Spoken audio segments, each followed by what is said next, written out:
আসসালামু আলাইকুম। আজকে বানাচ্ছি তালের পুডিং, তাও আবার এই যে তালের নরম নরম শাঁস এখন যেহেতু পাওয়া যাচ্ছে তাই এটা দিয়ে আমি বানিয়ে নিচ্ছি। তো একটা বড় বড় কিউব করে কেটেছি আর একটা ছোট ছোট কিউব করে।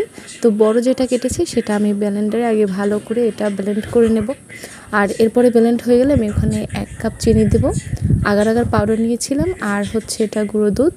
তো গুঁড়ো দুধটা আমি জাল করে নিচ্ছি, আপনারা চাইলে গুঁড়ো দুধ ছাড়াও বানাতে পারেন, শুধু আগার আগার পাউডার আর চিনি দিয়ে। আমি অবশ্যই এখানে একটু দুধটা দিলাম যাতে একটু ভালো লাগবে তাই।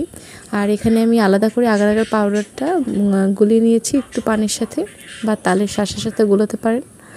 তো এইখানে আমি এরপরে সব কিছু জাল দিয়ে তালের শাঁস হচ্ছে যে উঠানোর আগে আগে আমি এখানে আগার আগার পাউডার দিয়ে এটা ঢেলে নিলাম। আর এরপরে ফ্রিজে আমি এটা ঠান্ডা করে রেখেছিলাম, আর এখন দেখতে বেশ এরকমের, আর খেতে কিন্তু অসাধারণ হয়েছে। আপনার ভালো লাগলে অবশ্যই বাসায় এটা তৈরি করে খাবেন, দেখবেন যে বেশ মন ঠান্ডা হয়ে যাবে একদম।